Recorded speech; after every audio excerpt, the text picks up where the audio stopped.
ఇప్పుడే జీ5 app download చేయండి. చూడండి మీ ఫేవరెట్ టీవీ షోస్ ఎప్పుడైనా ఎక్కడైనా. ఈ సాయంకాలం సూర్యాస్తమం అవుతున్నప్పుడు ఈ ప్రమిదల నిండుగా నూనె పోసి ఒత్తులు వేసి అఖండ దీపం వెలిగించి మీ ఇంటి తులసికోట ముందు పెట్టండి. మీరు కలకాలం కలిసుండటానికి ఇదో పరిష్కారం అమ్మా.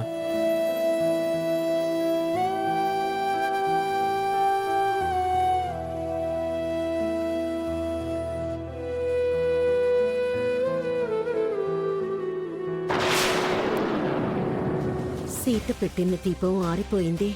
ఇంట్లో ఎలాంటి గొడవలు వస్తాయో, ఏ గొడవ సీతారాములు విడిపోవడానికి దారి తీస్తుందో.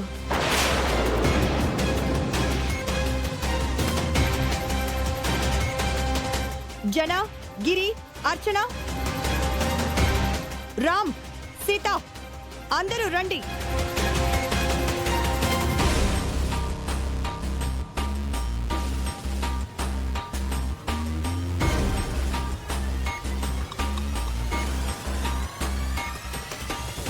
ఏమైంది మహా? ఎందుకు పోలీసులు వచ్చారు?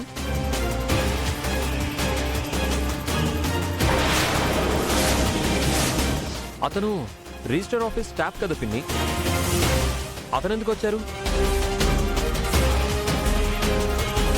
ఈయన వ్రతం జరిగేటప్పుడు వచ్చాడు. మళ్ళీ ఏ వెరిఫికేషన్ కోసం వచ్చాడు? ఆ వెరిఫికేషనే పెద్ద అబద్ధం.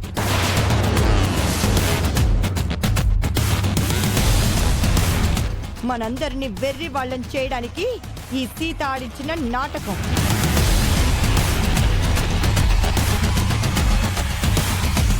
నాటకం ఏంటి మహా? అసలేం జరిగింది? సీతకి భార్యాభర్తల బంధం అంటే బొమ్మల పెళ్లిలా అయిపోయింది. మనుషుల్ని ఆట బొమ్మల్లా చూస్తుంది. బొమ్మల పెళ్లిలో ఏ బొమ్మ పక్కన ఏ బొమ్మ పెట్టి చేసినా అది పెళ్లి అన్న పిచ్చితనంతో అదే పిచ్చిని మనుషులపై అప్లై చేస్తుంది.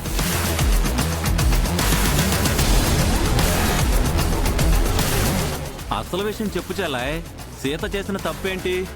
జనాతో కలిసి వ్రతం చేయాలని నేను అనుకున్నాను. జనా పక్కన ఈ విద్యాదేవిని పెట్టి యాడ్ ఫిలిం షూట్ చేసినట్టు సీత వ్రతంలో కూడా జనా పక్కన ఈవిడ గారినే కూర్చోబెట్టాలని ప్లాన్ చేసింది.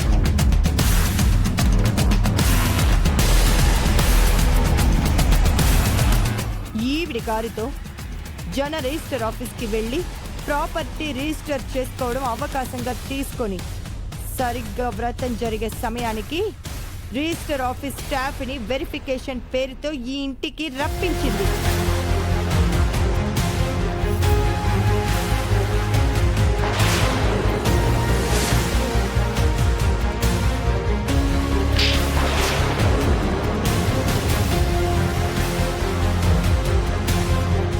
మొత్తం మేడం గారు చెప్పాలా? ఈ పాపంలో నీ పార్టిసిపేషన్ అయితే చెప్పు. చెప్తాను సార్. వ్రతానికి ముందు రోజు సీత మేడం నాకు ఫోన్ చేసింది. వెరిఫికేషన్ అనే పేరుతో వ్రతం రోజు మీ ఇంటికి వస్తున్నామని జనార్దన్ గారికి ఫోన్ చేసి చెప్పమంది సార్.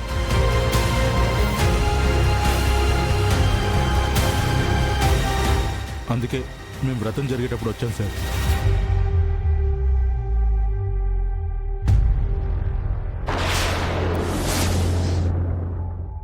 రిజిస్టర్ ఆఫీస్ వాళ్ళు తమ దగ్గరికి వచ్చిన డాక్యుమెంట్స్ వెరిఫికేషన్ చేస్తారే తప్ప ఇంటికొచ్చి ఎంక్వైరీలు చేయరు. అది వాళ్ల పని కాదు. అందుకే మహాలక్ష్మి మేడం గారికి డౌట్ వచ్చి నాకు కంప్లైంట్ చేసింది. నేను ఎంక్వైరీ చేసి వీణ్ణి పట్టుకుంటే నిజం బయటపడింది.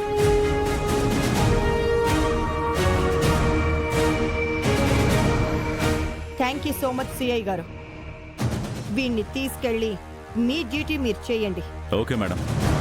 రేయ్ పోతరా, నీకు స్టేషన్లో ఉంది, రా.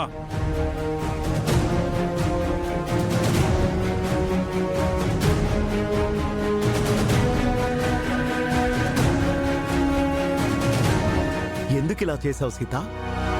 మహా చెప్పినట్టు నాకు తనను దూరం చేయాలని ఇలా చేస్తున్నావా?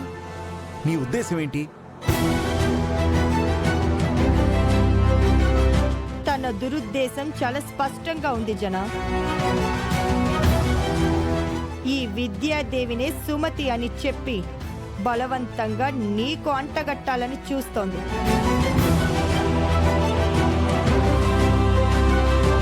నిజంగా తనే సుమతి అయితే ఈ క్షణంలో నా స్థానాన్ని, ఈ బంధాల్ని వదిలి వెళ్ళిపోతాను. హ, కానీ సుమతి చంపిన ఈ హంతకురాలికి ఈ కుటుంబాన్ని వదిలేసి నేను ఎలా వెళ్తాను?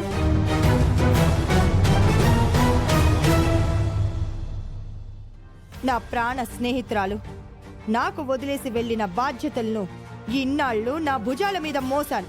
ఈ ఇంటితో నాకు ఒక బంధం ఏర్పడింది. అలాంటి నేను మీ అందరికీ దూరమై తట్టుకోగలనా? ఈ హంతకురాలు ఇంట్లో ఉంటే నాకు ఎంత ఇబ్బందిగా ఉంటుంది.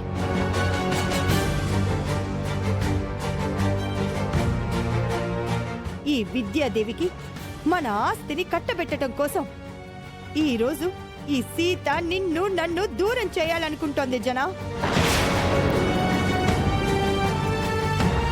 రేపు అర్చన గిరిలని విడదీస్తుంది.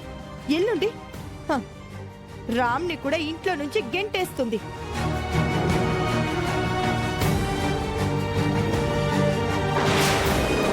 సొంత అక్క మధుమితని ఇంట్లో నుంచి పంపించేసిన దానికి మనమంతా ఒక లెక్క.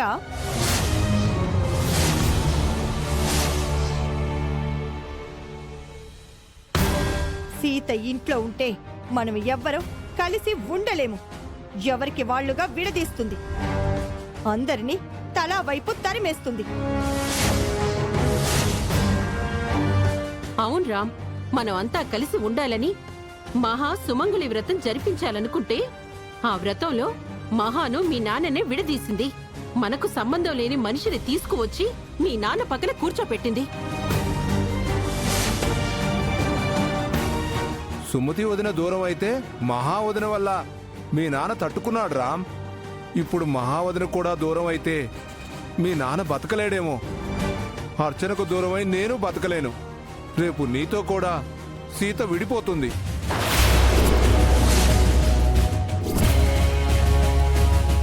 దేనికి ఏది లింకు పెట్టి మాట్లాడుతున్నావు బావా? మీ మాటల్లో ఏమైనా అర్థం ఉందా? మధుమితను సీత ఇంట్లోంచి పంపించి వేసింది తను రామ్ విడిపోకుండా ఉండడానికి.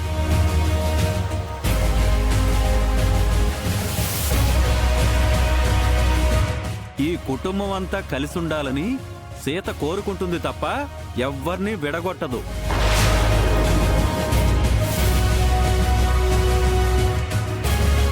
మరి ఇప్పుడు తను చేసింది ఏంటన్నయ్యా?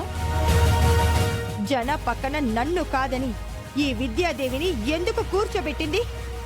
ఇది విడగొట్టడం కాదా? జరిగిందేదో జరిగిపోయింది మహాలక్ష్మి గారు. ఈ గొడవ ఇంతటితో వదిలేయండి.